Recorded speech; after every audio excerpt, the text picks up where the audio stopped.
सत्यनारायण व्रत कथा का पहला अध्याय।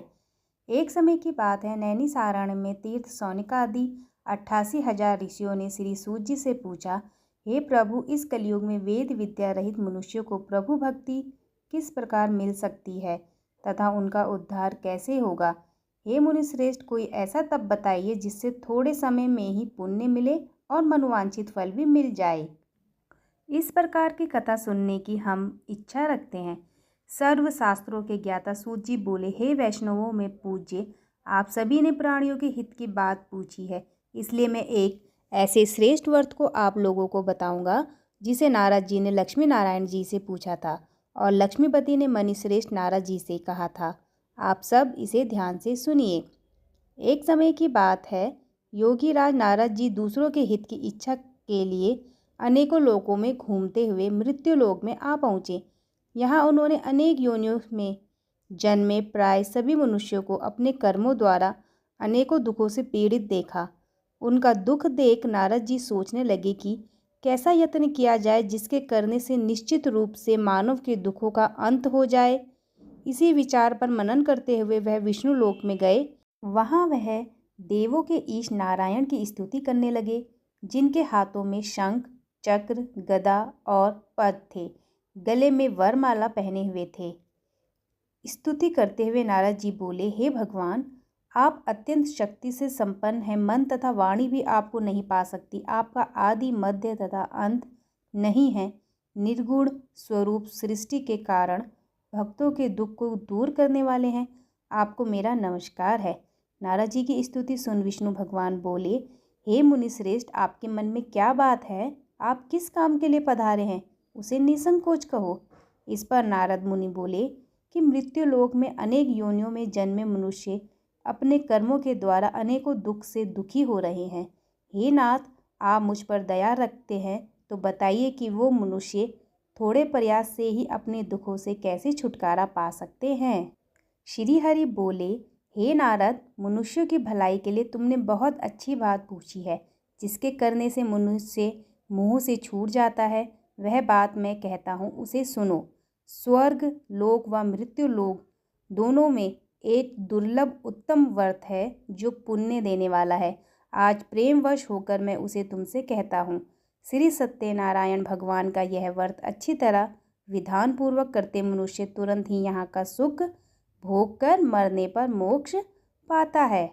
श्री हरि के वचन सुन नारद जी बोले कि उस व्रत का क्या फल है और उसका विधान क्या है। यह व्रत किसने किया था? इस व्रत को किस दिन करना चाहिए? सभी कुछ विस्तार से बताइए। नारद की बात सुनकर श्री हरि बोले, दुख व शोक को दूर करने वाला, यह सभी स्थानों पर विजय दिलाने वाला है। मानव को भक्ति व श्रद्धा के साथ शाम को श्री सत्यनारायण की पूजा धर्म परायण होकर ब्राह्मणों व बंधुओं के साथ करनी चाहिए। भक्ति भाव से ही नैवेद्य, केले का फल, घी, दूध और गेहूं का आटा सवाया ले। गेहूं के स्थान पर साठी का आटा, शक्कर तथा गुड़ लेकर व सभी भक्षण योग्य पदार्थों को मिलाकर भगवान का भोग लगाएं। ब्राह्मणों सहित बंधु बांधवों को भी भोजन कराएं। उसके बाद स्वयं भोजन करें। भजन कीर्तन के साथ भगवान की भक्ति में लीन हो जाएं। इस तरह से सत्यनारायण भगवान का यह व्रत करने पर मनुष्य की सारी इच्छाएं निश्चित रूप से पूरी होती हैं। इस कलिकाल अर्थात कलयुग में मृत्यु लोक में मोक्ष का यही एक सरल उपाय बताया गया है। श्री सत्यनारायण व्रत का कथा का पहला अध्याय संपूर्ण। बोलिए श्री सत्यनारायण भगवान की जय। सत्यनारायण भगवान की व्रत कथा का दूसरा अध्याय। सूत जी बोले, हे ऋषियों, जिसने पहले समय में इस व्रत को किया था उसका इतिहास कहता हूँ, ध्यान से सुनो। सुंदर काशीपुरी नगरी में एक अत्यंत निर्धन ब्राह्मण रहता था। भूख प्यास से परेशान वह धरती पर घूमता रहता था।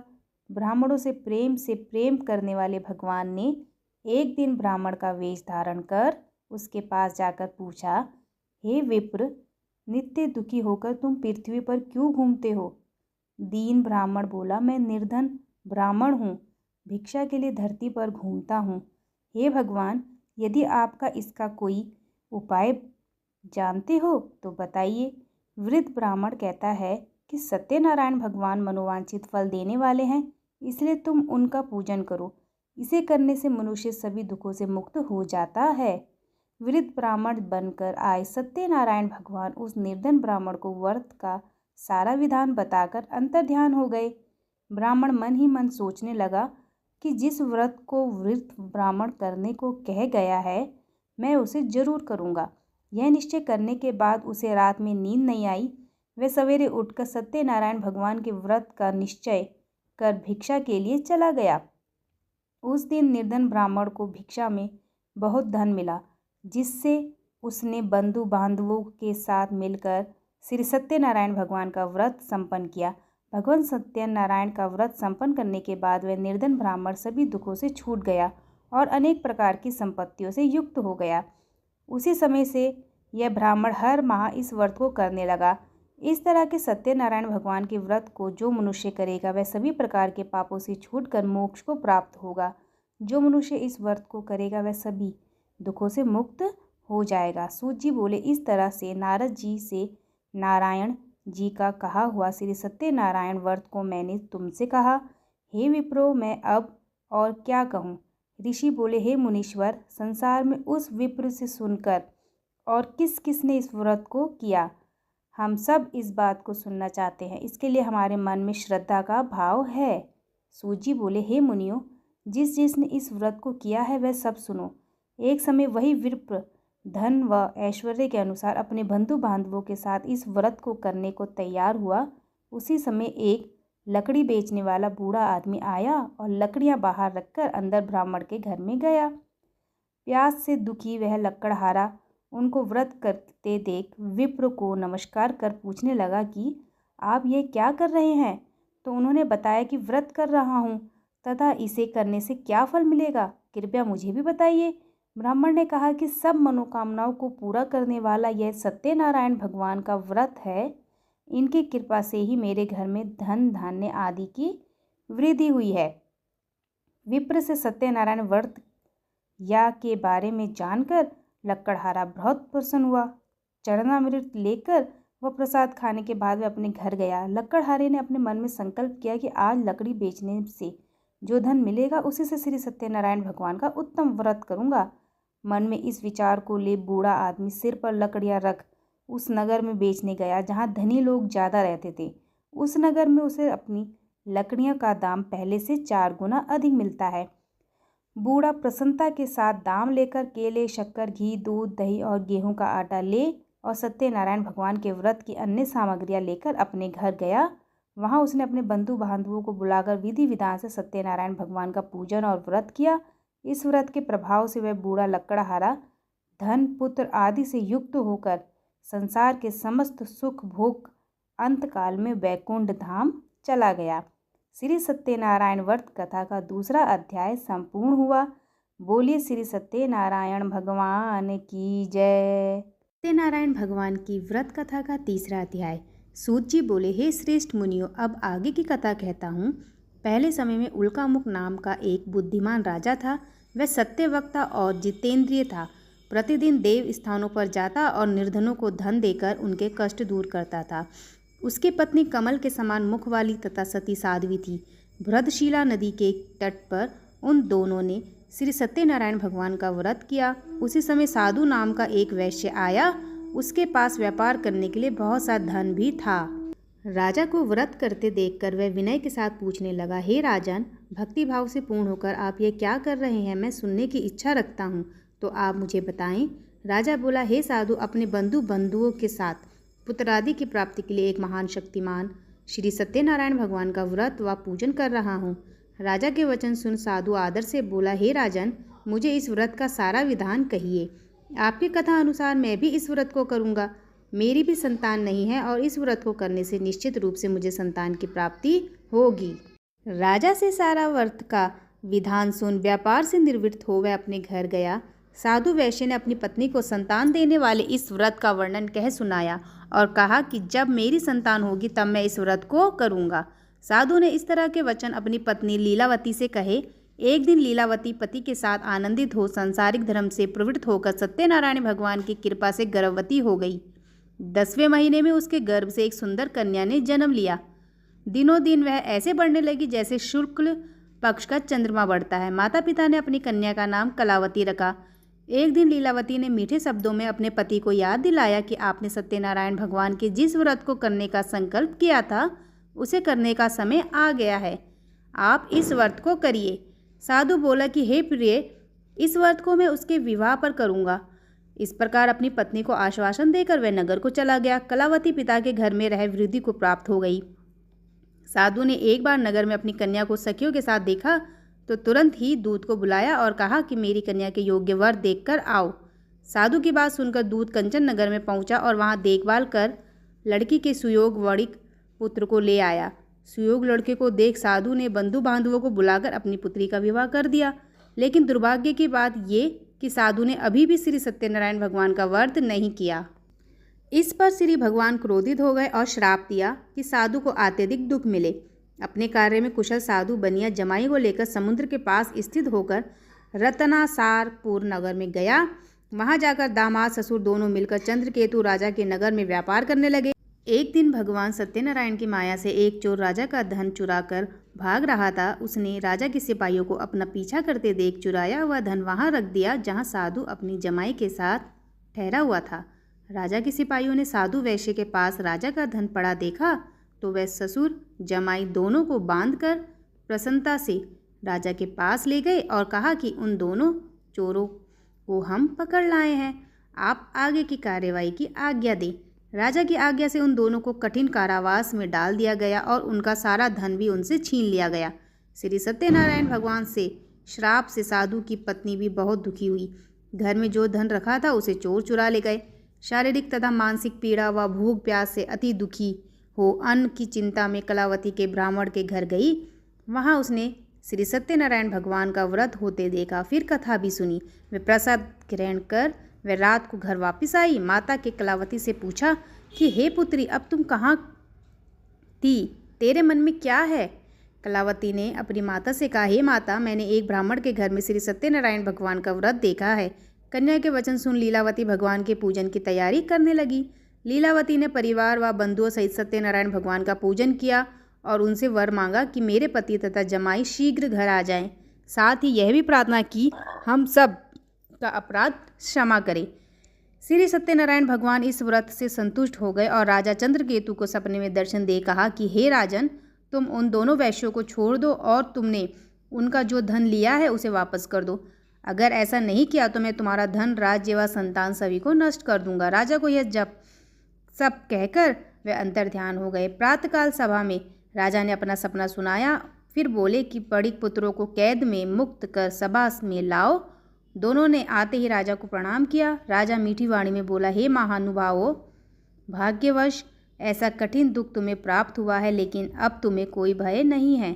ऐसा कह राजा ने उन दोनों को नए वस्त्राभूषण भी पहनाए और जितना धन उनका लिया था उससे दोगुना धन वापस कर दिया। दोनों वैश्य अपने घर को चल दिए। श्री सत्यनारायण व्रत कथा का तीसरा अध्याय संपूर्ण हुआ। बोलिए श्री सत्यनारायण भगवान की जय।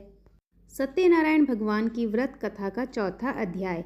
सूत जी बोले, वैश्य ने मंगलाचार कर अपनी यात्रा आरंभ की और अपने नगर की ओर चल दिए। उनके थोड़ी दूर जाने पर दंडी वेशधारी श्री सत्यनारायण ने उनसे पूछा, हे साधु, तेरी नाव में क्या है?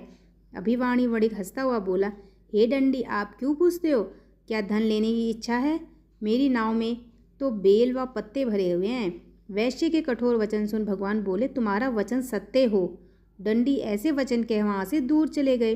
कुछ दूर जाकर समुद्र किनारे बैठ गए। दंडी के जाने के बाद साधु वैश्य ने नित्य क्रिया के पश्चात नाव को ऊंची उठते देखकर अचंबा माना और नाव में बेल पत्ते आदि देखकर वह मूर्छित हो जमीन पर गिर पड़ा। मूर्छा खुलने पर वह अत्यंत शोक में डूब गया। तब उसका दामाद बोला कि आप शोक ना मनाएं, यह दंडी का श्राप है, इसलिए हमें उनकी शरण में जाना चाहिए, तभी हमारी मनोकामना पूरी होगी। दामाद की बात सुनकर वह दंडी के पास पहुंचा और अत्यंत भक्तिभाव नमस्कार करके बोला, मैंने आपसे जो असत्य वचन कहे थे उनके लिए मुझे क्षमा दें।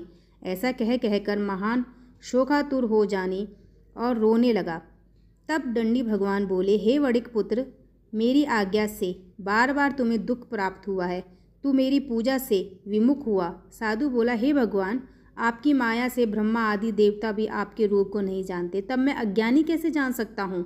आप प्रसन्न होइए, अब मैं सामर्थ्य के अनुसार आपकी पूजा करूँगा। मेरी रक्षा करो और मेरे पहले के समान नौका में धन भर दो। साधु वैश्य के भक्तिपूर्वक वचन सुनकर भगवान प्रसन्न हो गए और उसकी इच्छा अनुसार वरदान देकर अंतर्ध्यान हो गए। ससुर जमाई जब नाव पर आए तो नाव धन से भरी हुई थी। फिर वही अपने अन्य साथियों के साथ सत्यनारायण भगवान का पूजन कर अपने नगर को चल दिए। जब नगर के नज़दीक पहुँचे तो दूत को घर पर खबर करने के लिए भेज दिया। दूत साधु की पत्नी को प्रणाम कर कहता है कि मालिक अपने दामाद सहित नगर के निकट आ गए हैं। दूत की बात सुन साधु की पत्नी लीलावती ने बड़े हर्ष के साथ सत्यनारायण भगवान का पूजन कर अपनी पुत्री कलावती से कहा कि मैं अपने पति के दर्शन को जाती हूँ, तू कार्य पूर्ण कर शीघ्र आ जा। माता के ऐसे वचन सुन कलावती जल्दी से प्रसाद छोड़कर अपने पति के पास चली गई। प्रसाद की अवज्ञा के कारण श्री सत्यनारायण भगवान रुष्ट हो गए और नाव सहित उसके पति को पानी में डुबो दिया। कलावती अपने पति को वहां ना पाकर रोती हुई जमीन पर गिर गई। नौका को डूबा देखा वह कन्या को रोता देख साधु दुखी होकर बोला कि हे प्रभु, मुझसे तथा मेरे परिवार से जो भूल हुई है उसे क्षमा करें। साधु के दीन वचन सुनकर श्री सत्यनारायण भगवान प्रसन्न हो गए और आकाशवाणी हुई, हे साधु, तेरी कन्या मेरे प्रसाद को छोड़कर आई है, इसलिए उसका पति अदृश्य हो गया है। यदि वह घर जाकर प्रसाद खाकर लौटती है तो इसे इसका पति अवश्य मिलेगा। ऐसी आकाशवाणी सुन कलावती घर पहुंचकर प्रसाद खाती है और फिर आकर अपने पति के दर्शन करती है। उसके बाद साधु अपने बंधु बांधवों सहित श्री सत्यनारायण भगवान का विधि विधान से पूजन करता है। इस लोक का सुख भोग वह अंत में स्वर्ग जाता है। श्री सत्यनारायण व्रत कथा का चौथा अध्याय संपूर्ण हुआ। बोलिए श्री सत्यनारायण भगवान की जय। सत्यनारायण भगवान की व्रत कथा का 5वां अध्याय।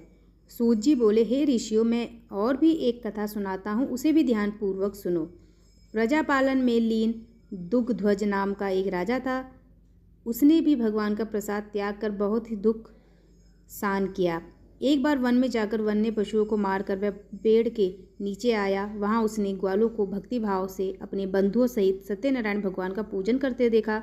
अभिमान वंश राजा ने उन्हें देखकर भी पूजा स्थान में नहीं गया और ना ही उसने भगवान को नमस्कार किया। ग्वालों ने राजा को प्रसाद दिया, लेकिन उसने वह प्रसाद भी नहीं खाया और प्रसाद को वहीं छोड़कर वह अपने नगर को चला गया। जब वह नगर में पहुंचा तो वहां सब कुछ तहस नहस हुआ पाया तो वह शीघ्र ही समझ गया कि यह सब भगवान ने ही किया है। वह दोबारा ग्वालों के पास पहुंचा और विधि पूर्वक पूजा करके प्रसाद खाया तो श्री सत्यनारायण भगवान की कृपा से सब कुछ पहले जैसा हो गया। दीर्घ काल तक सुख भोगने के बाद मरणोपरांत उसे स्वर्गलोक की प्राप्ति हुई। जो मनुष्य परम दुर्लभ इस व्रत को करेगा तो भगवान सत्यनारायण की अनुकंपा से उसे धन धान्य की प्राप्ति होगी। निर्धन धनी हो जाता है और भय मुक्त हो जीवन जीता है। संतानहीन मनुष्य को संतान सुख मिलता है और सारे मनोरथ पूर्ण होने पर मानव अंत काल में वैकुंठ धाम को जाता है। सूत जी बोले, जिन्होंने पहले इस व्रत को किया है अब उनके दूसरे जन्म की कथा कहता हूँ। वृद्ध सतानंद ब्राह्मण ने सुदामा का जन्म लेकर मोक्ष की प्राप्ति की। लकड़हारे ने अगले जन्म में निषाद बनकर मोक्ष प्राप्त किया। उल्का मुख नाम का राजा दशरथ होकर बैकुंठ को गए। साधु नाम के वैश्य ने मोर ध्वज बनकर अपने पुत्र को आरे से चीरकर मोक्ष पाया। महाराज दुग्ध्वज ने स्वयं भूभ होकर भगवान में भक्ति युक्त हो कर्म कर मोक्ष पाया। श्री सत्यनारायण व्रत कथा का 5वां अध्याय संपूर्ण हुआ। बोले श्री सत्यनारायण भगवान की जय। श्री सत्यनारायण भगवान सभी की मनोकामनाओं को अवश्य पूर्ण करेंगे।